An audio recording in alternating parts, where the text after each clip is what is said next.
নতুন সরকারের প্রথম বাজেট আজ আকার 9,38,000 কোটি টাকা।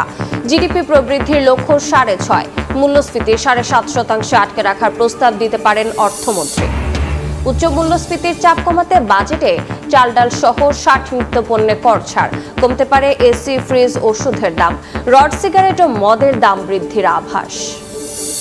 নির্মাণের 8 বছরেও সুফল মিলছে না দেশের প্রথম বর্জ্য ব্যবস্থাপনা প্ল্যান্টের। দিনে প্রক্রিয়াজাত হচ্ছে 15%, কমছে জৈব সার, বায়োগ্যাস ও বিদ্যুৎ উৎপাদনের লক্ষ্য। ট্রাম্পের হুমকির পর ইরানের কয়েকটি শহরে যুক্তরাষ্ট্রের হামলা, জবাবে কুয়েত ও বাহরাইনে মার্কিন স্থাপনায় আঘাতের দাবি, হরমুজ প্রণালী বন্ধ ঘোষণা। এবং জমকালো আয়োজনে মেক্সিকোতে আজ পর্দা উঠছে বিশ্বকাপের। উদ্বোধনী ম্যাচে স্বাগতিকদের প্রতিপক্ষ South Africa. The greatest show on আর্থের উত্তাপ ছড়াচ্ছেন দেশের ফুটবলাররাও।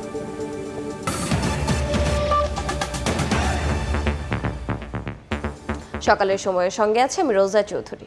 শুরুতে বাজেটের খবর।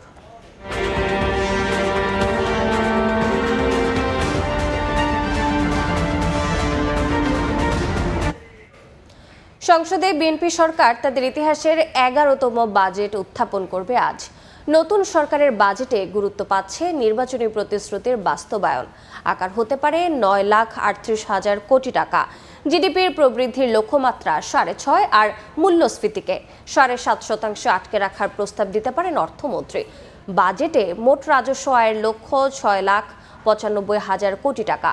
এর মধ্যে ঘাটতি বাজেট 2,43,000 কোটি টাকা। ইয়ানুর সিফাতের রিপোর্ট। দীর্ঘ 2 দশক পর রাষ্ট্র ক্ষমতায় এসে চলতি মেয়াদের প্রথম জাতীয় বাজেট দিতে যাচ্ছে বিএনপি সরকার, যেখানে বিশেষ গুরুত্ব পাচ্ছে বিএনপির নির্বাচনী ইশতেহার বাস্তবায়ন। অর্থ মন্ত্রণালয়ের সূত্র বলছে 2026-27 অর্থ বছরের জন্য বাজেটের সম্ভাব্য আকার 9,38,000 কোটি টাকা। চলতি 2025-26 অর্থ বছরের তুলনায় যা 1,48,000 কোটি টাকা বেশি। আগামী অর্থ বছরে মোট দেশজ উৎপাদন বা জিডিপির আকার 68,31,633 কোটি টাকা হবে বলে ধরা হচ্ছে, যেখানে প্রবৃদ্ধির লক্ষ্যমাত্রা 6.5%। তবে জনগণকে স্বস্তি দেওয়ার চেষ্টার প্রতিফলন ঘটিয়ে মূল্যস্ফীতির হার হতে পারে 7.5%। এবারের বাজেটে বিশেষ বিবেচনায় রয়েছে আন্তর্জাতিক ঋণদাতা সংস্থাগুলোর শর্ত ও প্রত্যাশা। তাই জনগণকে স্বস্তি দেওয়ার পাশাপাশি উন্নয়ন সহযোগীদের সন্তুষ্ট রাখার উপর চাপ মোকাবেলা করতে হবে বাজেটে। নতুন সরকারের ক্ষমতা গ্রহণের পরেই সামাজিক নিরাপত্তা কর্মসূচি খাতকে সম্প্রসারণ করার পদক্ষেপ নেওয়া হয় নতুন বাজেটে, যা আরও সুবিন্যস্ত করা হবে। বাজেটে মোট রাজস্ব আদায়ের লক্ষ্যমাত্রা 6,95,000 কোটি টাকা। এর মধ্যে এনবিআর থেকে 6,04,000 কোটি টাকা, এনবিআর বহির্ভূত কর 25,000 কোটি টাকা আর এনটিআর থেকে আসবে 66,000 কোটি টাকা। আগামী বাজেটে সুদ পরিশোধ হতে পারে 1,27,500 কোটি টাকা। এর মধ্যে অভ্যন্তরীণ 1,05,000 কোটি টাকা আর বৈদেশিক ঋণের সুদ 22,500 কোটি টাকা। এদিকে বার্ষিক উন্নয়ন কর্মসূচি বাস্তবায়নে ব্যয়ের লক্ষ্য নির্ধারণ করা হয়েছে 3 লাখ কোটি টাকা। 2 দশক পর আবার রাষ্ট্র ক্ষমতায় এসে প্রথমবারের মতো বাজেট দিতে যাচ্ছে বিএনপি সরকার। তাই কেবল আয় ব্যয়ের হিসাব নয়, এটি হতে যাচ্ছে প্রতিশ্রুতি ও প্রত্যাশার এক নতুন খতিয়ান। প্রস্তাবিত বাজেট কতটা স্বস্তিদায়ক হবে আর কতটা গতি আনবে দেশের অর্থনীতিতে, তা দেখার অপেক্ষায় সাধারণ মানুষ। ইয়ানুর সিফাত, সময় সংবাদ, ঢাকা। 2026-27 অর্থ বছরের বাজেট নিয়ে আলোচনার জন্য স্টুডিওতে আছেন সহকর্মী ফরহাদুর রহমান। ফরহাদ, আপনাকে স্বাগত। ধন্যবাদ। ফরহাদ, বাজেট নিয়ে তো বেশ কিছুদিন ধরে আলোচনা চলছে, তো এই যে কয়েক ঘন্টা পর বাজেট আসলে পেশ করা হবে, তো এই মুহূর্তে আপনার কাছে খুঁটিনাটি কি তথ্য আছে বাজেট নিয়ে? রোজা, দেখুন, আপনি জানেন নিশ্চয়ই 2 দশক পর বিএনপি সরকার ক্ষমতায় এসেছে এবং তারা এসে যেই বাজেট দিতে যাচ্ছে, বিশাল একটি বাজেট এর আগে আমার প্রতিবেদনে দেখেছি এবং সেটির প্রতিপাদ্য তারা নির্ধারণ করেছেন, যেটি গণতান্ত্রিক, মানবিক, অন্তর্ভুক্তিমূলক অর্থনীতির অভিযাত্রা। অর্থাৎ সামগ্রিকভাবে দেশের সকল ধরনের জনগণকে স্বস্তি দিতে, মূল্যস্ফীতির ভার কমাতে কিন্তু তারা এই বাজেটকে উপস্থাপন করতে যাচ্ছে। আমরা যদি একটু আকারের দিকে যাই শুরুতেই, যে বাজেট আসলে কি আকারের বাজেট দিচ্ছে, প্রতিবেদন দেখছিলাম 9,38,000 কোটি টাকার একটি বিশাল বড় অঙ্কের বাজেট এবং বাংলাদেশের ইতিহাসে সবচেয়ে বড় বাজেট কিন্তু তারা দিতে যাচ্ছেন, সেটি এখন পর্যন্ত আমাদের কাছে তথ্য। এবং এই ক্ষেত্রে প্রতিবেদনেও যেটি উল্লেখ করছে, এরপরে আপনাকে একটু বলি জিডিপি প্রবৃদ্ধি অর্থাৎ বাংলাদেশের যে অর্থনীতির মূল আকার সেটি আসলে কি হারে বাড়তে যাচ্ছে, অর্থাৎ আগামী অর্থ বছর পরে কি হারে পৌঁছাবে সেটি প্রবৃদ্ধি তারা 6.5% নির্ধারণ করেছে সরকার। এবং মূল্যস্ফীতি অর্থাৎ মানুষজনের কাছে জীবনযাত্রা পরিচালনার জন্য যে সকল পণ্য তারা ব্যবহার করতে হয় সেগুলোর যে দাম, সেগুলোর ক্ষেত্রে মূল্যস্ফীতি যেটি বলা হয়, দাম কত বাড়তে পারে কমতে পারে, সেক্ষেত্রে মূল্যস্ফীতি সর্বোচ্চ 7.5% তারা আটকে রাখতে চাচ্ছে, অর্থাৎ সর্বোচ্চ 7.5% মূল্যস্ফীতি তারা লক্ষ্যমাত্রা নির্ধারণ করেছেন। তবে সবশেষ যে মাস অর্থাৎ যে চলতি এপ্রিল মাস, সেই মাসে আমরা দেখতে পাচ্ছি মূল্যস্ফীতির ভার কিন্তু জনগণের উপর 9.42% অবস্থান করছে। একটু বাজেটের আকার নিয়ে আরো একটু বিস্তারিত জানাতে যদি চাই, বাজেটের আকার কিন্তু বাড়ছে, যেটি একটু আগে বলছিলাম। গত অর্থ বছর অর্থাৎ চলতি অর্থ বছরে 2025 অর্থ বছরে এর আগের যে অর্থ বছর তার থেকে 7,000 কোটি টাকা সব প্রথমবারের মতো বাংলাদেশের ইতিহাসে কমানো হয়েছিল। সেক্ষেত্রে এই আগামী অর্থ বছরের জন্য এই বিএনপি সরকার এসে যেটি করছেন, তারা 1,48,000 কোটি টাকা বাজেটের আকার বাড়ানোর প্রস্তাবনা করতে পারেন বলে আমাদের কাছে সম্পর্ক তথ্য রয়েছে এবং সেটি দাঁড়াচ্ছে আসলে 9,38,000 কোটি টাকা। এই 9,38,000 কোটি টাকা আসলে ব্যয় কিভাবে হবে, সেক্ষেত্রে আমরা দেখতে পাচ্ছি পরিচালন ব্যয়, অর্থাৎ আপনি নিশ্চয়ই জানেন দুই ধরনের ব্যয় আসলে হয়, উন্নয়ন ব্যয় এবং পরিচালন ব্যয়। এই উন্নয়ন ব্যয় পরিচালন ব্যয়ের যে তারা আসলে ভাগ করেছেন, সেক্ষেত্রে পরিচালন ব্যয়ের ক্ষেত্রে বা অনুন্নয়ন ব্যয়ের ক্ষেত্রে তারা বরাদ্দ করেছেন 6,38,000 কোটি টাকার মতো তারা সম্ভাব্যভাবে তারা বরাদ্দ করতে পারেন। আর উন্নয়ন ব্যয়ের ক্ষেত্রে যেটি আমরা দেখতে পাচ্ছি, এর আগে যেটি এডিপি বলে সেটিকে কিন্তু দেখে আমরা এর আগে যেটি অর্থমন্ত্রী ঘোষণা ইতিমধ্যে করে ফেলেছেন 3 লাখ কোটি টাকার মতো তারা বরাদ্দ রেখেছেন। অনুন্নয়ন ব্যয় অর্থাৎ পরিচালন ব্যয়, সেগুলো আসলে কোন কোন খাতে যেতে যাচ্ছে সেগুলো যদি আমরা একটু বলি, মন্ত্রণালয়ের পরিচালন ব্যয়ের জন্য তারা রেখেছেন 3,33,375 কোটি টাকা। তারা নন এডিপি মূলধন ব্যয়ের জন্য রেখেছেন 60,000 কোটি টাকা। সেক্ষেত্রে আমরা এটি জানি রিকভারি অ্যান্ড রিকনসিলিয়েশনের জন্য এই টাকাটুকু তারা বরাদ্দ রাখতে যাচ্ছেন বলে আমাদের কাছে তথ্য। এছাড়া আমরা যে দেখতে পাচ্ছি আমাদের যে বৈদেশিক ঋণ আছে কিংবা অভ্যন্তরীণ ঋণ আছে তার সুদ পরিশোধ করার জন্য এই অর্থ বছরে আগামী অর্থ বছরে তারা 1,27,500 কোটি টাকা বরাদ্দ রাখতে যাচ্ছেন। আর ভর্তুকি প্রণোদনা এবং নগদ ব্যয় ঋণ ধরা হয়েছে 1,17,175 কোটি টাকা। আপনি যদি এটার বিস্তারিত দেখছেন তাহলে কিন্তু আমরা পরিচালন ব্যয় একটা সিংহভাগ খরচ হচ্ছে, আর উন্নয়ন ব্যয় তারপরে উন্নয়ন ব্যয় কিন্তু আমরা দেখতে পাচ্ছি যে গত অর্থ বছরের তুলনায় এবার বেড়েছে, বর্তমান অর্থ বছরের তুলনায় আগামী অর্থ বছর তারা বাড়াতে যাচ্ছেন। আর অর্থনীতির যে আকার আমরা জিডিপি যেটি প্রবৃদ্ধি 6.5% তারা নির্ধারণ করতে যাচ্ছে, অর্থাৎ বিএনপি সরকার আজকে যেটি উপস্থাপিত হবে বলে আমরা আশা করছি। সেক্ষেত্রে আমরা আসলে দেখতে পাচ্ছি কি, আমরা 2025 অর্থ বছরে যে প্রবৃদ্ধি আসলে হয়েছিল এর আগের অর্থ বছর থেকে 5.55% হয়েছিল, সেটি এখন অবস্থান করছে 62,40,578 কোটি টাকাতে। অর্থাৎ আমাদের যে পুরো সামগ্রিক যে অর্থনীতি সেটি তারা এখন যা পেয়েছেন, অর্থাৎ বিএনপি সরকার তারা এই আগামী অর্থ বছরের জন্য নির্ধারণ করতে যাচ্ছেন 6.5% লক্ষ্যমাত্রা বাড়াতে যাচ্ছেন এবং সেটি ধারণা করা হচ্ছে 68,31,633 কোটি টাকাতে সেটি পৌঁছাতে যাচ্ছে। এক্ষেত্রে যে জিডিপির প্রবৃদ্ধির যে ধারাবাহিকতা যদি আমরা বলি যে 24-25 অর্থ বছরে যেটি হয়েছে আসলে আমাদের 3.9%, তার এই বর্তমান অর্থ বছরে সেটি হয়েছিল 5.5% এবং আগামী অর্থ বছরের জন্য সেই লক্ষ্যমাত্রা নির্ধারণ করা হয়েছে 6.5%। এবং এরপরে যদি আরেকটু মাথা পিছু আয়ের, অর্থাৎ আমরা আসলে কি পরিমাণ আয় করছি, প্রত্যেকজন ব্যক্তি কি পরিমাণ আয় করছেন, সেটির লক্ষ্যমাত্রা কি আসলে বর্তমানে কি আছে এবং আমি আগামী অর্থ বছরের কথা যদি বলি, একটু গত অর্থ বছর এবং বর্তমান অর্থ বছরের কথা যদি বলে রাখি, 2025-26 অর্থ বছর 24-25 অর্থ বছর যেটি আমরা $2,738 ছিল মাথাপিছু আয়, সেটি বর্তমান অর্থ বছর অর্থাৎ $2,820 কিন্তু এই মাথাপিছু আয় এখন অবস্থান করছে। এবং আমরা এখন এই যেটি দেখতে পাচ্ছি মূল্যস্ফীতির যে লক্ষ্যমাত্রা নির্ধারণ করেছে সরকার, সেক্ষেত্রে 7.5% লক্ষ্যমাত্রা তারা কিন্তু নির্ধারণ করেছে। তো সেটির কারণে আসলে কি প্রভাব বা কোন কোন জিনিসপত্রে আসলে মূল্যস্ফীতির প্রভাব পড়তে পারে সে সংক্রান্ত একটি প্রতিবেদন আছে, আমরা একটু দেখতে চাই।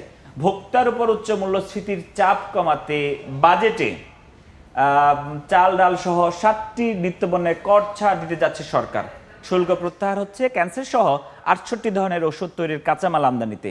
দেশে ফ্রিজ, এসি উৎপাদনেও ভ্যাটের হার নামছে অর্ধেকে। উৎসে কর হ্রাসের প্রস্তাবে কমবে স্বর্ণের দাম, বিপরীতে রড, সিগারেট ও মদের দাম বৃদ্ধির প্রস্তাব আসছে নতুন বাজেটে। নিত্যপণ্যের বাজারে উচ্চমূল্যের উত্তাপে ভোক্তার পকেট আর সামর্থ্য যেন আইসিইউতে।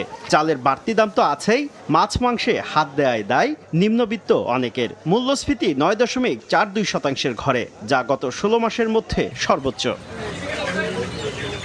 তবে সরকারের ভাবনাতেও প্রাধান্য পাচ্ছে সাধারণ মানুষের জীবনমান। এবারের বাজেটে তাই চাল, গম, আলু, পেঁয়াজ, ভোজ্য তেল সহ 60টি নিত্যপণ্যের উৎসে কর 1% থেকে নামছে 0.5%। প্রত্যাহার করা হচ্ছে নিয়ন্ত্রণমূলক শুল্ক। কৃষি উৎপাদন বাড়াতে সার ও কীটনাশকে 7.5% ভ্যাট ও কর প্রত্যাহারের পথে। সংসার শুরুর পরিকল্পনা করছেন, এই বাজেট আপনাকে কিছুটা স্বস্তিতে রাখতে পারে। দেশে এসি, ফ্রিজের উৎপাদন পর্যায়ে ভ্যাট 15% থেকে 7.6% নামতে পারে। এছাড়াও ওয়াশিং মেশিন, গিজার, ব্লেন্ডার, জুসারের বিদ্যমান কর সুবিধার মেয়াদও বাড়তে পারে। তীব্র গরমে লোডশেডিংয়ের ভোগান্তি এড়াতে বাসায় লাগাতে পারেন সোলার সিস্টেম, কারণ সৌরবিদ্যুতের যন্ত্রপাতি ও উপকরণ আমদানিতে 2031 সাল পর্যন্ত কর অব্যাহতির সুবর্ণ সুযোগও মিলতে পারে বাজেটে। সংসার তো আছেই, সন্তান নেবেন ভাবছেন, সেখানেও আছে স্বস্তির খবর। শিশু খাদ্য তৈরির কাঁচামালের ওপর বিদ্যমান আমদানি শুল্ক 15% থেকে কমিয়ে 10% করা হতে পারে। শারীরিক সক্ষমতা বাড়াতে নিয়মিত খেতে পারেন খেজুর, কারণ আমদানিতে বিদ্যমান 5% নিয়ন্ত্রণমূলক শুল্ক প্রত্যাহার হতে পারে। স্ত্রীকে খুশি করতে পারেন স্বর্ণ দিয়ে। বাজেটে স্বর্ণ ও স্বর্ণালংকার সরবরাহে 5% উৎসে কর কমিয়ে মাত্র 0.5% করা হতে পারে। এছাড়া জুয়েলারি সেবায় 5% ভ্যাটের পরিবর্তে প্রতি ভরিতে 2,500 টাকা সুনির্দিষ্ট কর নির্ধারণ করা হতে পারে। কমবে সাজগোজের খরচও। প্রতি কেজি লিপস্টিক আমদানিতে শুল্কায়ন মূল্য 40 থেকে কমিয়ে $30 নির্ধারণ করা হতে পারে। প্রতি KG lotion, face cream, face wash আমদানিতে শুল্কায়ন মূল্য $10 থেকে কমিয়ে $60 নির্ধারণ করা হতে পারে। নগদ অর্থে এত সব কেনাকাটায় নিরাপত্তা ঝুঁকির শঙ্কায় আছেন? তাহলে শুনুন, ক্যাশলেস লেনদেন উৎসাহিত করতে পয়েন্ট অফ সেল মেশিনের আমদানি শুল্ক 10 থেকে নামছে 5%। প্রত্যাহার হতে পারে 7.5% আগাম করও। এটিএম কার্ড সহ সব ধরনের কার্ড তৈরির কাঁচামালে 5% আগাম কর এবং 113টি পণ্যের উপর থেকে 3% নিয়ন্ত্রণমূলক শুল্ক তুলে নেওয়া হতে পারে। পরিবেশ বান্ধব যোগাযোগ ব্যবস্থা নিশ্চিত করতে electric charging station, electric bus ও ইলেকট্রিক ট্রাক আমদানির উৎসে কর 5% থেকে কমিয়ে 0% করার প্রস্তাব আসছে। স্থানীয়ভাবে ইলেকট্রিক গাড়ি ও ই-বাইক উৎপাদন শিল্পে কর রেয়াতের সুবিধাও আসতে পারে। স্বাস্থ্যসেবাও নজরের বাইরে নয়। ওষুধ উৎপাদনে ব্যবহৃত 68টি কাঁচামাল আমদানির সম্পূরক শুল্ক প্রত্যাহার এবং ক্যান্সারের ওষুধ তৈরির 9টি কাঁচামালে কর রেয়াত সুবিধা দেওয়া হতে পারে। প্রত্যাহার করা হতে পারে কিডনি ডায়ালাইসিস ফিল্টার আমদানির ওপর থাকা 5% আগাম কর। এতে প্রতি ডায়ালাইসিসে খরচ কমবে প্রায় 600 টাকা। হার্টের রিং এবং চোখের লেন্সের উপর থাকা 10% ভ্যাটও প্রত্যাহার হতে পারে। কতটুকু বেড়েছে আপনার উপার্জনের পথ? তবে করমুক্ত আয়সীমা ঠিকই বাড়িয়েছে সরকার। সব ধরনের ফ্রিল্যান্সিং এর আয়ে কর অব্যাহতি এবং করমুক্ত থাকবে কন্টেন্ট ক্রিয়েশন থেকে আয়। Computer, printer, portable data processing machine, flash memory ও মনিটর আমদানির অগ্রিম কর 5% থেকে কমিয়ে 2% করা হতে পারে। খুশির খবর, সস্তায় ভাগাভাগি করতে পারেন মোবাইলে। কর সুবিধা দেয় কমতে পারে দেশীয় হ্যান্ডসেট ও সিম কার্ডের দাম। তবে নতুন অর্থ বছরে যারা বাড়ি তৈরির কথা ভাবছেন তাদের জন্য কিছুটা দুঃসংবাদ। আবাসন খাতের অন্যতম প্রধান উপাদান এমএস রড এবং এ জাতীয় পণ্যের উৎপাদন পর্যায়ে সুনির্দিষ্ট কর ও ভ্যাট প্রায় 10% বাড়তে পারে। এমনকি ধূমপায়ীরাও হিসেবের বাইরে নন। সিগারেটের ফিল্টার তৈরির কাঁচামালের ওপর 300% এবং নিকোটিনের ওপর 350% সম্পূরক শুল্ক আরোপ করা হতে পারে। নিকোটিন পাউচের ওপর বসছে 40% সম্পূরক শুল্ক। দেশে উৎপাদিত অ্যালকোহল বা মদের উপর লিটার প্রতি 500 টাকা সুনির্দিষ্ট ভ্যাট আরোপের প্রস্তাব আসতে পারে, যা বাড়িয়ে দেবে মদের দাম। বিদেশ থেকে আমদানি করা উচ্চ মূল্যের হিমায়িত মাছে নতুন করে 15% ভ্যাট আরোপ করা হতে পারে। দেশীয় চাষিদের সুরক্ষায় কাজু বাদাম আমদানিতে শুল্ক হার 5% থেকে 1 লাফে বাড়িয়ে 25% করা হতে পারে। শুভ খান, সময় সংবাদ, ঢাকা। রোজা নিশ্চয়ই জেনেছেন কোন পণ্যের দাম বাড়ছে আর কোন পণ্যের দাম কমছে। হ্যাঁ, একেবারে ফরহাদ, আমরা মূল্যস্ফীতি নিয়ে আলোচনা করছিলাম, তো মূল্যস্ফীতি নিয়ে সাধারণ জনগণের মনে এক ধরনের প্রশ্ন থেকেই যায়। এজন্য সামগ্রিকভাবে মূল্যস্ফীতি নিয়ে আরেকটু যদি জানাতেন। রোজা, আপনি জানেন আমি একটু আগে বলেছিলাম যে বর্তমান মূল্যস্ফীতি অর্থাৎ মে মাসে মূল্যস্ফীতি অবস্থান করছে 9.42%। আমরা যদি এই মূল্যস্ফীতি আসলে মে মাসে আর কোন খাদ্য বহির্ভূত খাতের কথা একটু বিশ্লেষণ করি, আমরা দেখতে পাচ্ছি মে 2025 অর্থ বছরে একদম অর্থ বছরের শেষ মাসের আগের মাসে 9.42, যেখানে আমরা দেখতে পাচ্ছি 9.42, সেক্ষেত্রে আমরা যে খাদ্য যে মূল্যস্ফীতি সেটি অর্থাৎ খাদ্যপণ্যের দাম গত বছরে এই সময়ে যে সকল খাদ্যপণ্য যে দামে বিক্রি হয়েছে 4% হারে 9.06% কিন্তু এখন বৃদ্ধি পেয়েছে, এবং খাদ্য বহির্ভূত যেসব মূল্যস্ফীতি সেগুলো পণ্য আছে সেগুলোর দাম বেড়েছে গত বছরে এই সময়ের তুলনায় 9.71%। সেক্ষেত্রে আসলে কি ধরনের খাদ্য বহির্ভূত পণ্য বা সেবা রয়েছে, অর্থাৎ শিক্ষা উপকরণ যেগুলো আছে আমরা সেগুলোর কথা বলতে পারি, পরিবহন উপকরণ যেগুলো আছে, অর্থাৎ দৈনন্দিন জীবনে মানুষ যে সকল পণ্য ভোগ করে খাবারের বাইরে যে সকল পণ্য আছে সে সকল পণ্যের দাম কিন্তু এই খাদ্য বহির্ভূত এবং সেবাকেও কিন্তু এর অন্তর্ভুক্ত করা যায়। এবং এই যখন বর্তমান অর্থ বছরের শেষ 1 মাসের অবস্থা, এর আগে গত অর্থ বছরের কথা যদি একটু বলি, সাধারণভাবে সারা অর্থ বছরের গড় যে মূল্যস্ফীতি ছিল সেটি ছিল 10.03%, আর এক্ষেত্রে 24-25 অর্থ বছরে 10.70% ছিল খাদ্য মূল্যস্ফীতি, আর খাদ্য বহির্ভূত মূল্যস্ফীতি ছিল 9.47%। আর এর আগের অর্থ বছরের যদি গড় কথা বলি, 2023-24 অর্থ বছরে গড় মূল্যস্ফীতি ছিল 9.73%। ফরহাদ, এডিপির বিষয়ে একটু জানতে চাই যে এডিপিতে 3 লাখ কোটি টাকা বরাদ্দ দেওয়া হবে, তো সর্বোচ্চ এডিপি পাচ্ছেন কারা? রোজা, আমি যেটি আপনি নিশ্চয়ই জানেন, যোগাযোগ অবকাঠামোর ক্ষেত্রে যে বিশেষ নজর অর্থাৎ উন্নয়ন সেগুলো এই বছরও সরকার কিন্তু রেখেছেন। আমরা যেটি দেখছি স্থানীয় সরকার বিভাগ অর্থাৎ কিছু কিছু ক্ষেত্রে এটাও কিন্তু যোগাযোগ অবকাঠামোর ক্ষেত্রে জড়িত। আমরা দেখতে পাচ্ছি এডিবির যে মন্ত্রণালয় ভিত্তিক যে বরাদ্দ সেখানে সবচেয়ে বেশি কিন্তু পেয়েছে স্থানীয় সরকার বিভাগ। তারা পেয়েছে যে মোট এডিপির তার 11.25%। তারপরের অবস্থানে রয়েছে সড়ক পরিবহন ও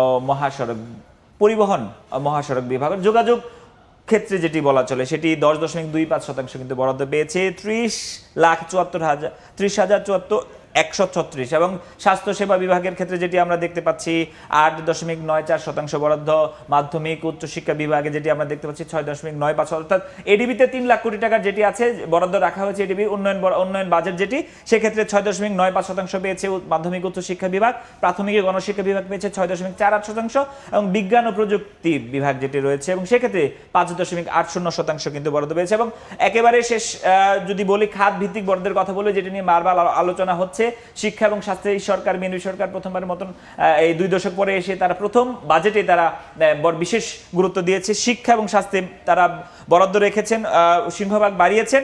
যদিও পরিবহন ও যোগাযোগ খাত সবচেয়ে বেশি বরাদ্দ পেয়েছে 16.70%, 50,092 কোটি টাকা, এবং শিক্ষা তারপরে অবস্থানে শিক্ষা 47,000 কোটি টাকা, স্বাস্থ্য 35,000 কোটি টাকা, বিদ্যুৎ ও জ্বালানি পেয়েছে 10%, 32,691 কোটি টাকা, এবং গৃহায়ন খাত সেটি তার পেয়েছে 6.79%। আর টাকার অঙ্কে আমরা যদি বলি 3 লাখ কোটি টাকার মধ্যে তারা পেয়েছে 20,361 কোটি টাকা।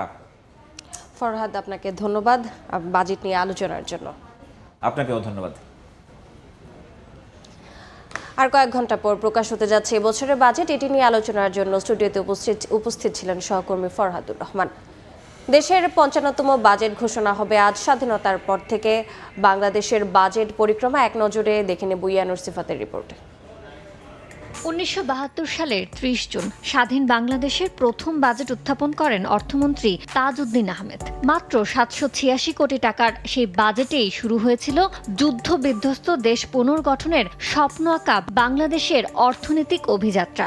1974 সালের 19 জুন তাজউদ্দিন আহমেদের হাতে বাজেট ছাড়ায় 1000 কোটি টাকার গণ্ডি। পরের বছর বাজেট উত্থাপন করেন ডক্টর AR মল্লিক।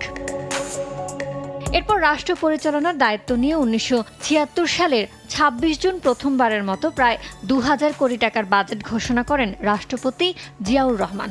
দেশকে শক্তিশালী অর্থনীতির ভিতে দাঁড় করাতে 77-এর 25 জুন 2184 কোটি টাকা, আর 1978 সালে 30 জুন জিয়াউর রহমান ঘোষণা করেন 2499 কোটি টাকার জাতীয় বাজেট। মির্জা নুরুল হুদার হাত ধরে 70-এর দশকের শেষ দিকে বাজেটের আকার বেড়ে দাঁড়ায় 3317 কোটি টাকায়। 80-র দশকে অর্থনীতির বিস্তৃতির সঙ্গে পাল্লা দিয়ে বাড়ে বাজেটও। এম সাইফুর রহমান, আবুল মাল Abdul Muhith, M Saifuzzaman, M A Munim O doctor Wahidul হকের হাতে বাজেটের আকার দাঁড়ায় 12,907 কোটি টাকায়। 90-এর দশকে গণতন্ত্র পুনঃপ্রতিষ্ঠার পর বাজেটেও আসে নতুন গতি। প্রধানমন্ত্রী খালেদা জিয়ার প্রথম মেয়াদে টানা 5 বার বাজেট উত্থাপন করেন অর্থমন্ত্রী এম সাইফুর রহমান। তার হাত ধরেই বাজেটের আকার 23,000 কোটি টাকার মাইল ফলক অতিক্রম করে। 1996 সালের 20 জুন অন্তর্বর্তীকালীন সরকারের হয়ে বাজেট ঘোষণা করেন অর্থনীতিবিদ ডক্টর ওয়াহিদ উদ্দিন মাহমুদ। এরপর শেখ হাসিনা সরকারের প্রথম অর্থমন্ত্রী শাহ এএমএস কিবরিয়া ধরেন দেশের অর্থনীতির হাল। 2001 সালের 7 জুন তিনি উত্থাপন করেন 42,306 কোটি টাকার বাজেট। ক্ষমতার পালা বদলে বেগম খালেদা জিয়ার নেতৃত্বে বিএনপি সরকার গঠন করলে টানা 5 অর্থবছর বাজেট ঘোষণা করেন অর্থমন্ত্রী এম সাইফুর রহমান। বাজেটের আকার পৌঁছে প্রায় 70,000 কোটি টাকায়। এরপর তত্ত্বাবধায়ক সরকারের 2 মেয়াদে অর্থ উপদেষ্টা ডক্টর এবিএম মির্জা আজিজুল ইসলামের সময়ে বাজেটের আকার ছুঁই করে 1 লাখ কোটি টাকার ঘর। 2009 সালের 11 জুন দেশের ইতিহাসে প্রথমবারের মতো 1 লাখ কোটি টাকার বেশি বাজেট উপস্থাপন করেন অর্থমন্ত্রী আবুল মাল আব্দুল মুহিত। টানা 10টি বাজেট ঘোষণা করে রেকর্ড গড়ায় অর্থমন্ত্রীর সময়ে বাজেটের আকার অতিক্রম করে 4 লাখ কোটি টাকার গণ্ডি। মুহিতের পর দায়িত্ব নেন আহম মুস্তফা কামাল। টানা 5টি বাজেট উপস্থাপনের মধ্য দিয়ে তিনি বাজেটকে নিয়ে যান 7.5 লাখ কোটি টাকার দোরগোড়ায়। এরপর 2025-26 অর্থ বছরে 7,97,000 কোটি টাকার বাজেট ঘোষণা করেন অর্থমন্ত্রী আবুল হাসান মাহমুদ আলী। আর দেশের ইতিহাসে প্রথমবারের মতো বাজেটের আকার কমিয়ে 7,90,000 কোটি টাকার বাজেট দেয় অন্তর্বর্তী সরকার। 5.5 দশকের যাত্রায় আবার রাষ্ট্র ক্ষমতায় বিএনপি। এই সরকারের অর্থমন্ত্রী হিসেবে জীবনে প্রথমবারের মতো আজ দুপুর 3টায় বাজেট ঘোষণা করবেন আমির খসরু মাহমুদ চৌধুরী, যে বাজেটের আকার হতে পারে 9,38,000 কোটি টাকা। ইয়ানুর শিফাত, সময় সংবাদ, ঢাকা। বাজেট অধিবেশনে যোগ দিতে কিছুক্ষণের মধ্যে জাতীয় সংসদ ভবনে যাবেন অর্থমন্ত্রী আমির খসরু মাহমুদ চৌধুরী। গুলশানে তার বাসভবনের সামনে আছেন সহকর্মী সাইফুল ইসলাম, যাচ্ছি তার কাছে। সাইফুল, কিছুক্ষণের মধ্যেই বাসা থেকে বেরোবেন অর্থমন্ত্রী আমির খসরু মাহমুদ চৌধুরী। কেননা হচ্ছে আজকে সেই দিন, যে দিনটির জন্য অপেক্ষা ছিল পুরো একটি বছর। আজকে 2026-27 অর্থ বছরের বাজেট পেশ করা হবে। তবে এর মধ্যে দিয়ে আমরা একটি সূত্রে জানতে পেরেছি কিছুক্ষণের মধ্যেই হচ্ছে অর্থমন্ত্রী তার নিজ বাসভবন থেকে বের হবেন। তারপরে তিনি মন্ত্রণালয়ে যাবেন। সেখানে অর্থ মন্ত্রণালয়ে তার যে পর্ষদের লোকজন আছে তাদের সাথে ছবি তুলবেন, মিটিং করবেন। এর পাশাপাশি যে ব্রিফ কেস ভর্তি যে বইটি থাকবে সেই বইটিও পর্যালোচনা করবেন। এর পরবর্তীতে সচিবালয় থেকে তিনি হচ্ছে সংসদ অধিবেশনের জন্য যোগ দেওয়ার জন্য যাবেন। তবে এর মধ্যে একটু বলে রাখতে চাই যে 9,38,000 কোটি টাকার এই বাজেট 2026-27 অর্থ বছরের, যেখানে 6.5% জিডিপি প্রবৃদ্ধি এবং 7.5% মূল্যস্ফীতি নিয়ন্ত্রণে আনার লক্ষ্যমাত্রা রয়েছে সরকারের। যদিও এর মধ্যে দিয়ে আমরা জানি যে বা জানতে পেরেছি যে 1,48,000 কোটি টাকার মতো গত অর্থ বছর হচ্ছে এই অর্থ বছরে বাজেটের যে আকার সেটি বেশি।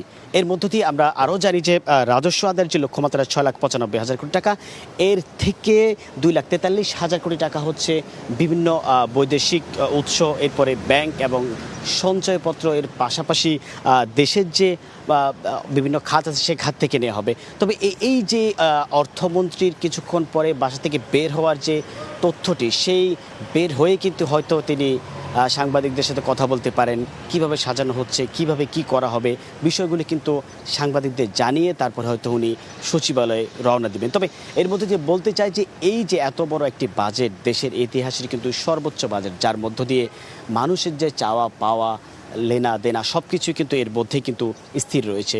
যখনই বাজেট পেশ করা হবে তখনই কিন্তু বিভিন্ন যে মানুষের চাওয়া, বিশেষ করে দরদাম থেকে শুরু করে সব কিছুই কিন্তু এই বাজেটে উল্লেখ করা হবে। তবে অন্যদিক থেকে বলা যায় যে সংসদ অধিবেশন যখন শুরু হবে তখনই কিন্তু মানুষের যে প্রাণবন্ত বাজেট নিয়ে যে চাওয়া পাওয়া বা বাজেট নিয়ে যে জানাশোনা যে বিষয়টি সেটি কিন্তু মানুষের যে আগ্রহের জায়গা সেটি আরও নতুন করে তৈরি হবে। তবে এর মধ্যে আমরা এতটুকুই এখনও পর্যন্ত জানতে পেরেছি যে সকাল 9টা থেকে 10টার মধ্যে তিনি বাসা থেকে বের হবেন সংসদের উদ্দেশ্যে। তবে এর আগে সচিবালয়ে যাবে, তারপরে হচ্ছে অধিবেশনে, বিশেষ করে বাজেট অধিবেশনে অর্থমন্ত্রী আমির খসরু মাহমুদ চৌধুরী যোগ দিবেন। এ ছিল আমার কাছ থেকে অর্থমন্ত্রী আমির খসরু মাহমুদের বাসার সামনে থেকে বা গুলশান থেকে বাজেট অধিবেশনে যাওয়ার সর্বশেষ খবর।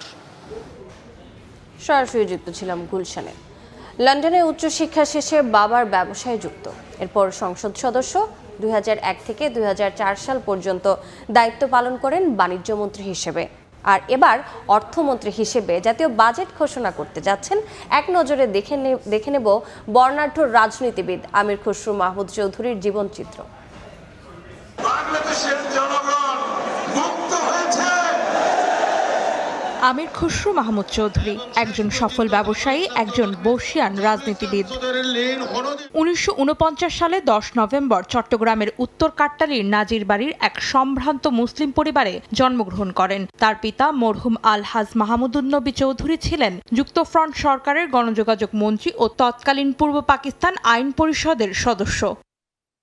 আমির খসরু চট্টগ্রাম কলেজিয়েট স্কুলে মাধ্যমিক শিক্ষার পর চট্টগ্রাম কলেজ থেকে 1969 সালে স্নাতক অর্জন করেন। পরবর্তীতে উচ্চশিক্ষার জন্য যান লন্ডন। হিসাব বিজ্ঞানের ওপর পেশাদার শিক্ষা সম্পন্ন করেন।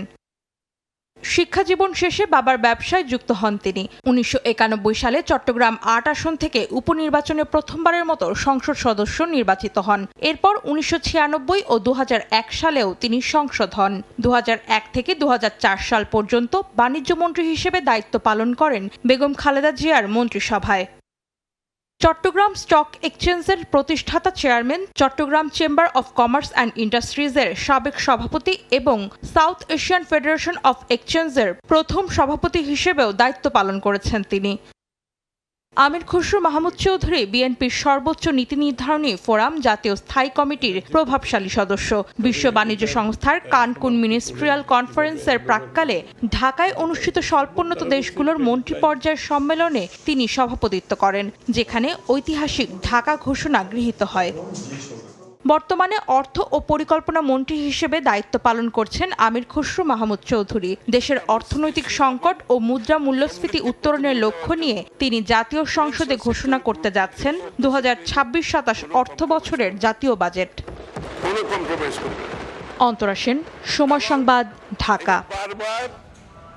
সকালের সময় আরও থাকছে। জলবায়ু পরিবর্তনে মোংলা উপকূলীয় অঞ্চলে মাছ চাষে বিপর্যয়, পানিতে বাড়ছে লবণাক্ততা, ঋণের চাপে নিঃস্ব হওয়ার পথে বহু চাষি। পরিকল্পিত ঘের করার তাগিদ মত দেশের প্রথম বর্জ্য ব্যবস্থাপনা প্ল্যান্ট নির্মাণের 8 বছর পেরিয়ে গেলেও মিলছে না শতভাগ সুফল।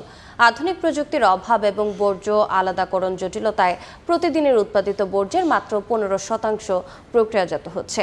এতে কমছে বর্জ্য থেকে জৈব সার, বায়োগ্যাস ও বিদ্যুৎ উৎপাদনের লক্ষ্য। পৌর কর্তৃপক্ষ বলছে সমস্যা সমাধানে মন্ত্রণালয়কে জানানো হয়েছে। যশোর থেকে আবুল কালাম আজাদের ছবি ও জুয়েল মৃধার তথ্য নিয়ে রিপোর্ট। চারদিকে ময়লা আবর্জনার স্তূপ, ছড়াচ্ছে দুর্গন্ধ, অথচ বর্জ্যকে সম্পদে রূপান্তর করতে 2018 সালের আগস্টে 47 জন কর্মী নিয়ে এখানেই চালু করা হয়েছিল দেশের প্রথম সমন্বিত বর্জ্য ব্যবস্থাপনা প্ল্যান্ট। পরিকল্পনা ছিল যশোর পৌরসভার বাসাবাড়ি থেকে আনা বর্জ্য প্রক্রিয়াজাত করে তৈরি করা হবে জৈব সার ও বায়োগ্যাস, আর এখান থেকে শক্তিশালী জেনারেটরের মাধ্যমে উৎপাদন করা হবে বিদ্যুৎ। কিন্তু সময়ের সঙ্গে ফিকে হয়ে গেছে সেই সম্ভাবনা। বর্তমানে প্রতিদিন প্রায় 80 টন বর্জ্য এখানে আনা হলেও প্রক্রিয়াজাত করা হচ্ছে 15%-এরও কম। ফলে প্ল্যান্টের ভিতরেই তৈরি হয়েছে বর্জ্যের নতুন পাহাড়। পরিচ্ছন্ন নগরী এবং গ্যাস, বিদ্যুৎ যে ময়লা থেকে তৈরি হবে সেটা আমরা কাঙ্ক্ষিত লক্ষ্যে পৌঁছতে পারি। সেগ্রিগেশন মেশিং না থাকার কারণে স্তূপটা হচ্ছে। যদি সেগ্রিগেশন মেশিং আমরা পাই তাহলে আমাদের 30 দিনই এটা চালানো সম্ভব। আমার কাছে মনে হয় এটা মেকানিক্যাল সর্ট আউট করলে কাজের গতি বাড়বে। এই অবস্থায় সমস্যা সমাধানে বিষয়টি সংশ্লিষ্ট মন্ত্রণালয়কে জানানো হয়েছে বলে জানিয়েছে পৌর কর্তৃপক্ষ। আশা করছে যে এটি আরো ভালোভাবে এটি রান করবে আর কি, এবং যশোরের যে ময়লা ব্যবস্থাপনার জন্য যে একটা দুর্ভোগ সেটি লাগু হবে। 22 কোটি টাকা ব্যয়ে নির্মিত এই বর্জ্য ব্যবস্থাপনা প্ল্যান্টটি বাস্তবায়নে সরকারের পাশাপাশি Asian development bank, German development bank এবং Swedish international development cooperation agency অর্থ সহায়তা দিয়েছে। বর্তমানে দ্য স্কেট লিমিটেড নামের একটি বেসরকারি সংস্থা এটি পরিচালনা করছে। সময় সংবাদ, যশোর। সকালের সময় আরও থাকছে। তৃণমূল কংগ্রেসের রাজনৈতিক সংকট ঘিরে এবার নতুন জল্পনা। অস্তিত্বের লড়াইয়ে দলটি মমতাকে কংগ্রেসে ফেরার প্রস্তাব সোনিয়া গান্ধীর, দাবি ভারতীয় গণমাধ্যমের। জলবায়ু পরিবর্তনে মোংলা উপকূলীয় অঞ্চলে মাছ চাষে বিপর্যয় সৃষ্টি হয়েছে। চৈত্র বৈশাখে টানা অনাবৃষ্টি, তীব্র তাপদাহ আর ঘেরের পানিতে মাত্রাতিরিক্ত লবণ ছড়িয়ে পড়ায় মাছে ক্ষত দেখা দিচ্ছে। প্রতিদিন মোড়ে ভেসে উঠছে লাখ লাখ টাকার বাগদা চিংড়ি সহ বিভিন্ন প্রজাতি। চড়া সুদে ঋণ নিয়ে ঘের করা শত শত চাষি এখন পুঁজি হারিয়ে নিঃস্ব হওয়ার পথে। মাহমুদ হাসানের পাঠানো তথ্য ও মাসুদ রানার ছবি নিয়ে রিপোর্ট। ভৌগোলিক কারণে মোংলা উপজেলার মাটি ও পানি অতিরিক্ত লবণাক্ত, ফলে এখানে ধান কিংবা অন্য কোনো কৃষিজ ফসল ফলানো সম্ভব হয় না। জীবিকার তাগিদে এই উপজেলার মানুষের একমাত্র ভরসা শুধুই মৎস্য চাষ।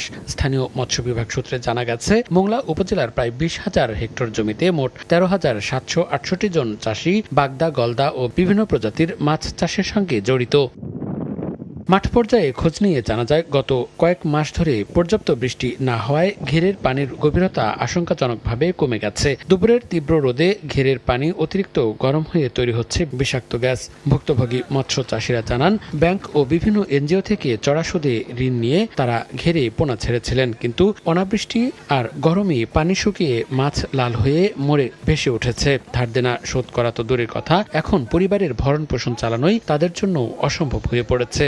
মৎস্য চাষীদের টিকিয়ে রাখতে সরকারের পক্ষ থেকে জরুরি সহায়তার দাবি জানিয়েছেন ভুক্তভোগীরা। ধরেন কষ্ট করে কটা মাছ ছাড়লো, মাছগুলো মরে গেল, এখন কি করে? 10 বিঘের একটা ঘের, সকালবেলায় 4 হচ্ছে উঠলে হয়তো 200 গ্রাম 250 গ্রাম মাছ পাই। মৎস্য বিভাগ যদি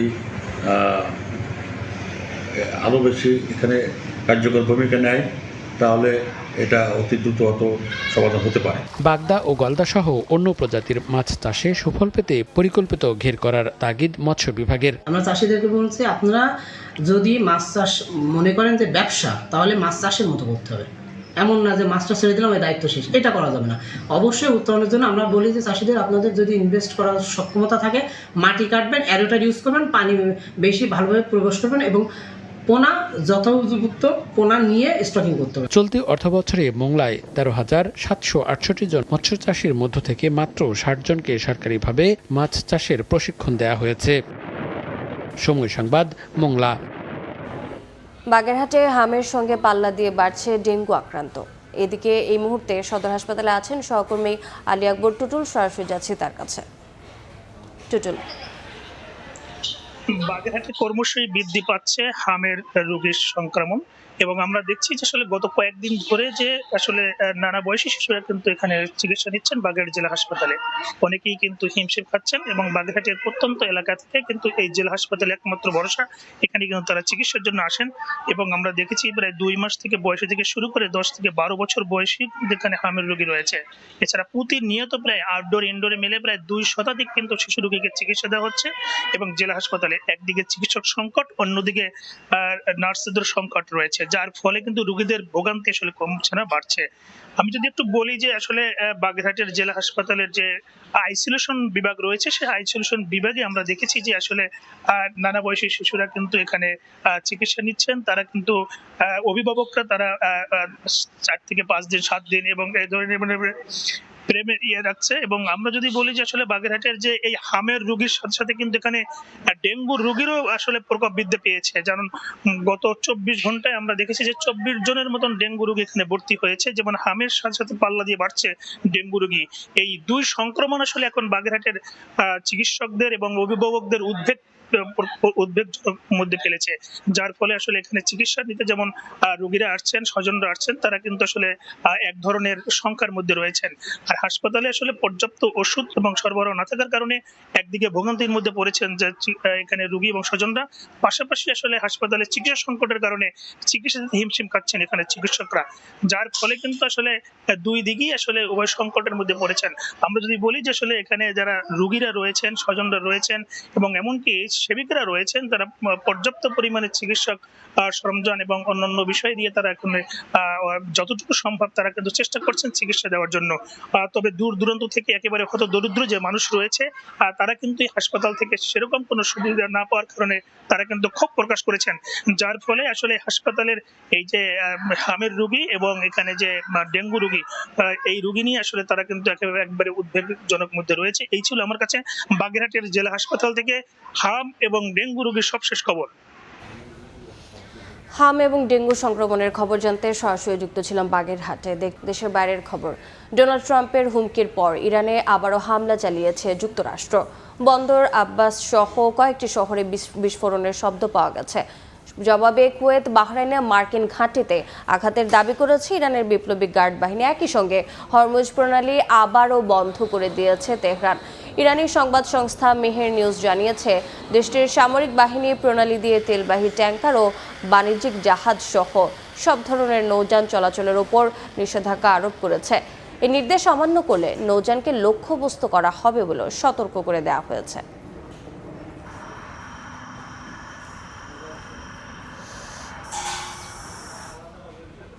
তৃণমূল কংগ্রেসের রাজনৈতিক সংকট ঘিরে এবার নতুন জল্পনা। ভারতীয় গণমাধ্যমের দাবি, মমতা বন্দ্যোপাধ্যায়কে কংগ্রেসে ফিরে আসার প্রস্তাব দিয়েছেন সোনিয়া গান্ধী।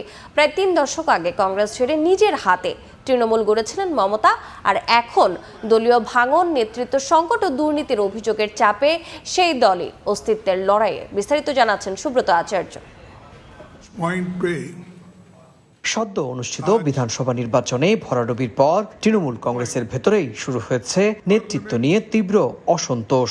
দলের উল্লেখযোগ্য সংখ্যক বিধায়ক ও সাংসদ প্রকাশ্যে কিংবা আড়ালে মমতা বন্দ্যোপাধ্যায়ের নেতৃত্বের সমালোচনা করছেন বলে দাবি রাজনৈতিক পর্যবেক্ষকদের। এমন অস্থিরতার মধ্যেই ইন্ডিয়া জোটের বৈঠকে যোগ দিতে 8 জুন দিল্লি যান মমতা বন্দ্যোপাধ্যায়। 2 দিনের সফর শেষে বুধবার কলকাতায় ফেরেন তিনি। এর আগের দিনই কলকাতায় তার বাসভবন ও অভিষেক বন্দ্যোপাধ্যায়ের কার্যালয়ে সিআইডি তল্লাশি নতুন করে রাজনৈতিক চাপ বাড়িয়েছে।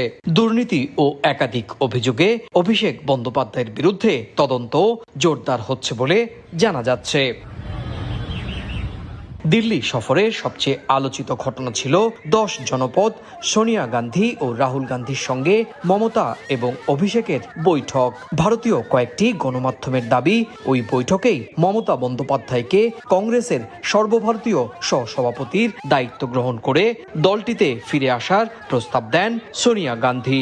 যদিও এ বিষয়ে কংগ্রেসের শীর্ষ নেতৃত্ব কিংবা তৃণমূল কংগ্রেস কেউই আনুষ্ঠানিকভাবে মুখ খোলেননি। দুজন শীর্ষ নেত্রী বর্তমান পরিস্থিতি নিয়ে আলোচনা করেছেন, সেখানে আলাদা করে এই মুহূর্তে এখান থেকে কোনো মন্তব্য করার কোনো অবকাশ নেই। তৃণমূলের এই দুর্বল অবস্থাকে রাজনৈতিকভাবে কাজে লাগাতে শুরু করেছেন মমতা বিরোধী শিবিরও। বিধানসভায় বিরোধী দলনেতা ঋতব্রত বন্দ্যোপাধ্যায় এদিন সাংবাদিকদের সঙ্গে কথা বলতে গিয়ে মমতা ও অভিষেককে কটাক্ষ করেন। তার দাবি, দীর্ঘদিনের সাংগঠনিক সংকট এবং নেতৃত্বের ব্যর্থতার ফলেই আজকের এই পরিস্থিতি। সংনির্ভর সংগঠন, সং আছে কিন্তু গঠন নেই, তার ফল আউট হচ্ছে এই মালা রায়, সায়নী ঘোষ। এই যে অ্যাপ্রোচ, এই যে অ্যাটিটিউড পাল্টাচ্ছে না, তো জমিদারি মানসিকতা পাল্টাচ্ছে না। এমনই অবস্থা, সংচার আরো বৃদ্ধি হয়েছে বোঝা যাচ্ছে। সেই সং বৃদ্ধি হওয়ার ফলে আর গঠন আরো বিলীন হয়ে যাওয়ায়, গঠন তো নেই আর, এখন পাওয়া যাচ্ছে না কোনো কিছু। 1998 সালের 1 জানুয়ারি কংগ্রেসের সঙ্গে মতবিরোধের জেরে দল ছেড়ে তৃণমূল কংগ্রেসের প্রতিষ্ঠা করেছিলেন মমতা বন্দ্যোপাধ্যায়। সেই দলই গত 2.5 দশকে পশ্চিমবঙ্গের রাজনীতির কেন্দ্রবিন্দুতে উঠে আসে। কিন্তু 28 বছর পর দলীয় বিভাজন, নির্বাচনী বিপর্যয় এবং আইনি চাপের মুখে তৃণমূল এখন সবচেয়ে কঠিন সময় পার করছে। সুব্রত আচার্য, সময় সংবাদ, পশ্চিমবঙ্গ, ভারত। এবারের 2026 ফিফা বিশ্বকাপে অংশ নিচ্ছে 14টি মুসলিম সংখ্যাগরিষ্ঠ দেশ, যা বিশ্বকাপের ইতিহাসে সর্বোচ্চ। 4 দশক পর বিশ্বকাপের মঞ্চে ফিরছে ইরাক, আর 2 যুগের বেশি সময় পর জায়গা নিশ্চিত করেছে তুরস্ক। তবে যুক্তরাষ্ট্রে অনুষ্ঠিত এই আসরে মুসলিম দেশগুলোর দল ও সমর্থকদের প্রতি বাড়তি নজরদারি ও ভিসা জটিলতার আশঙ্কা নিয়ে উদ্বেগ প্রকাশ করেছেন নিউ ইয়র্কের মুসলিম মেয়র জোহরান মামদানি। যুক্তরাষ্ট্র থেকে লস্কর আল মামুনের রিপোর্ট। মধ্যপ্রাচ্য জুড়ে সংঘাত, বৈশ্বিক রাজনৈতিক উত্তেজনা আর নিরাপত্তা শঙ্কার মধ্যেই পর্দা উঠছে বিশ্ব ফুটবলের সবচেয়ে বড় আসর ফিফা বিশ্বকাপের। টিকিটের মূল্য রেকর্ড উচ্চতায় পৌঁছলেও ফুটবল প্রেমীদের আগ্রহে তার কোনো প্রভাব পড়েনি। যুক্তরাষ্ট্র, কানাডা ও মেক্সিকো জুড়ে ইতিমধ্যেই শুরু হয়েছে বিশ্বকাপ উন্মাদনা। আন্তর্জাতিক গণমাধ্যমগুলোর তথ্য অনুযায়ী এবারই প্রথম বিশ্বকাপে অংশ নিচ্ছে 14টি মুসলিম সংখ্যাগরিষ্ঠ দেশ। এশিয়া থেকে খেলছে সৌদি আরব, কাতার, জর্ডান, ইরান, ইরাক ও উজবেকিস্তান। আফ্রিকার প্রতিনিধিত্ব করছে মিশর, আলজেরিয়া, মরক্কো, তিউনিসিয়া, সেনেগাল ও নাইজেরিয়া। আর ইউরোপ থেকে জায়গা করে নিয়েছে তুরস্ক এবং বসনিয়া হার্জেগোভিনা। তবে মাঠের লড়াইয়ের পাশাপাশি আলোচনায় রয়েছে আয়োজক দেশ যুক্তরাষ্ট্রের নীতিও। অংশগ্রহণকারী মুসলিম সংখ্যাগরিষ্ঠ দেশগুলোর খেলোয়াড়, কর্মকর্তা ও সমর্থকদের ভিসা প্রক্রিয়া ও নিরাপত্তা তদারকি নিয়ে প্রশ্ন তুলেছেন নিউ ইয়র্কের মুসলিম মেয়র জোহরান মামদানি। যদি খেলোয়াড়, দল এবং তাদের কার্যক্রম কভার করতে আসা সাংবাদিকদেরই এই শহর ও দেশে প্রবেশের সুযোগ না দেওয়া হয়, তাহলে এই টুর্নামেন্টের চেতনাকে ধারণ করার ব্যাপারে আমাদের অঙ্গীকার নিয়ে বড় প্রশ্ন দেখা দেয়। এছাড়া বিশেষ আলোচনায় রয়েছে ইরাক ও তুরস্ক। 1986 সালের পর প্রথমবারের মতো বিশ্বকাপের মূল পর্বে ফিরছে ইরাক। অন্যদিকে 2002 সালের পর আবারও বিশ্বকাপের টিকিট পেয়েছে তুরস্ক। একই সঙ্গে 2022 বিশ্বকাপে সেমিফাইনালে উঠে ইতিহাস গড়া মরক্কোকে ঘিরেও প্রত্যাশা আকাশ ছোঁয়া। আফ্রিকা ও এশিয়ার মুসলিম দেশগুলো এবার শুধু অংশগ্রহণ নয়, নকআউট পর্বে বড় চমক দেখানোর লক্ষ্য নিয়েই মাঠে নামছে। এবারের বিশ্বকাপে রেকর্ড সংখ্যক মুসলিম দেশগুলোর অংশগ্রহণের ফলে এশিয়া, আফ্রিকা ও মধ্যপ্রাচ্যের দর্শকদের ভালোবাসা ফুটবলকে নিয়ে যাবে অনন্য এক উচ্চতায়। কেবলমাত্র এই লস অ্যাঞ্জেলেস স্টেডিয়ামেই খেলবে ইরান, তুরস্ক ও বসনিয়া, এই 3 মুসলিম দেশ। লস্কর আল মামুন, সময় সংবাদ, লস অ্যাঞ্জেলেস স্টেডিয়াম, যুক্তরাষ্ট্র। বিশ্বকাপের আগ মুহূর্তে উত্তাল স্বাগতিক দেশ মেক্সিকো। সিএনটি টিচার্স ইউনিয়নের আন্দোলনের মুখে শঙ্কায় পড়েছে মেক্সিকো সিটির বিশ্বকাপ আয়োজন। তাদের বেতন বৃদ্ধি, পেনশন ভাতা আর সুযোগ সুবিধার সঙ্গে শিক্ষা খাতে সংস্কার করার দাবিতে রাস্তায় নেমেছে হাজারো মানুষের বিক্ষোভ। বিশ্বকাপ মানেই বাড়তি উন্মাদনা, উত্তেজনা, মানুষের ঢল। যে উচ্ছ্বাস গায়ে মেখে রাস্তায় প্রিয় দলের জার্সি, পতাকা, ব্যানার, ফেস্টুন নিয়ে র্যালি করেন। তবে এবারের স্বাগতিক দেশ মেক্সিকোতে ঘটছে ভিন্ন ঘটনা। বিশ্বকাপের আগ মুহূর্তে হাজার হাজার মানুষ রাস্তায় নেমে এসেছে। আন্দোলনের মুখে, শঙ্কার মুখে পড়েছে বিশ্বকাপের উন্মাদনা। মেক্সিকোর শিক্ষকদের সংগঠন সিএনটি রাস্তায় নেমেছে বিক্ষোভ মিছিল নিয়ে। তারা হাজার হাজার মানুষ নিয়ে আন্দোলন করছে দেশটির শিক্ষা খাতের সংস্কারের জন্য। শিক্ষকদের পেনশন বৃদ্ধি, বেতন বাড়ানো, এছাড়াও বিভিন্ন সুযোগ সুবিধার জন্য রাস্তায় নেমে এসেছে সিএনটি টিচার্স ইউনিয়ন। এ সময় আন্দোলনকারীরা উদ্বোধনী ম্যাচের ভেন্যু মেক্সিকোর ঐতিহ্যবাহী আজতেকা স্টেডিয়ামের দিকে এগিয়ে যান। এরপরে মাঝ রাস্তায় পুলিশ বাধা দিলেও সংঘাতের কোনো ঘটনা ঘটেনি। শান্তিপূর্ণ আন্দোলনেই শেষ হয় তাদের বিক্ষোভ। এদিকে মেক্সিকোর প্রেসিডেন্ট ক্লডিও শিনবাম আন্দোলনকারীদের দাবির প্রতি সম্মান জানিয়েছেন, যে কারণে আন্দোলনকারীদের বিক্ষোভে কোনো প্রকার বাধা না দিতেও নির্দেশ দিয়েছেন তিনি। সেই সঙ্গে প্রেসিডেন্ট নিশ্চিত করেছেন বিশ্বকাপের উদ্বোধনী ম্যাচের সময় ঘনিয়ে আসলেও বিঘ্ন ঘটবে না কোনো আয়োজনে। ঠিক সময় মেক্সিকোর আজতেকা স্টেডিয়ামে বেজে উঠবে উদ্বোধনের বাঁশি। আন্দোলনকারীদের পুলিশের সঙ্গে সংঘাত ঘটেনি ঠিকই, কিন্তু বিশ্বকাপ উন্মাদনা ঘিরে মেক্সিকোতে হাজার হাজার দর্শক ও পর্যটকরা ভিড় করেছেন। তাই এই আন্দোলনের ফলে তাদের মধ্যে যে একটা নিরাপত্তার শঙ্কা তৈরি হবে সেটা হলফ করেই বলে দেয়া যায়। এই অবস্থায় কার্টেলের সঙ্গে যুদ্ধের পর এবার এই আন্দোলন বিপাকে ফেলতে পারে মেক্সিকোর আয়োজনকে। নিয়ন মোহাইমিন, সময় সংবাদ। সিরিজ জয়ের লক্ষ্যে দ্বিতীয় ওয়ানডেতে মুখোমুখি হবে বাংলাদেশ ও অস্ট্রেলিয়া। প্রথম ম্যাচে দাপুটে জয়ের পরদিন বিশ্রামে কাটিয়েছে টাইগাররা। অস্ট্রেলিয়ার অনুশীলন থাকলেও বৃষ্টির বাধায় সুযোগ হয়নি নিজেদের ঝালিয়ে নেয়ার। মিরপুর শেরেবাংলা ক্রিকেট স্টেডিয়ামে ম্যাচটি মাঠে গড়াবে সকাল 11টায়। প্রথম ম্যাচে অস্ট্রেলিয়াকে বৃষ্টি আইনে 86 রানে হারিয়ে 3 ম্যাচ সিরিজে 1-0 এগিয়ে যায় টাইগাররা। ব্যাটে বলে দাপুটে পারফরমেন্সে 21 বছর পর ওয়ানডেতে অজি বধের গল্প লেখে মিরাজের দল। সেই ধারা অব্যাহত রেখেই প্রথমবারের মতো ওয়ানডে সিরিজ জয়ে নজর স্বাগতিকদের। এদিকে সফরকারীদের লক্ষ্য সিরিজ সমতায় ফেরা। অভিজ্ঞ ও তারুণ্য নির্ভর দল নিয়েই মান বাঁচাতে মরিয়া মাইটি অজিরা।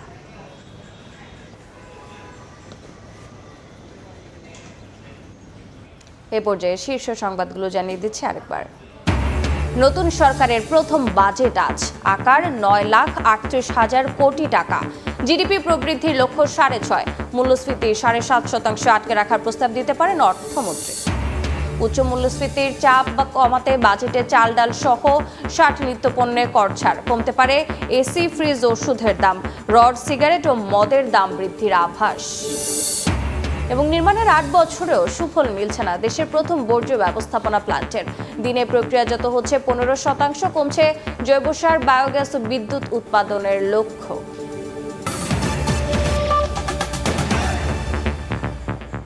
এই ছিল সকালের সময়। এরপর আন্তর্জাতিক সময় নিয়ে সঙ্গে থাকবেন সাবরিনা মজুমদার। রোজা, ধন্যবাদ আপনাকে। আন্তর্জাতিক সময় নিয়ে আসছি কিছুক্ষণ পর, সঙ্গে থাকুন সময়।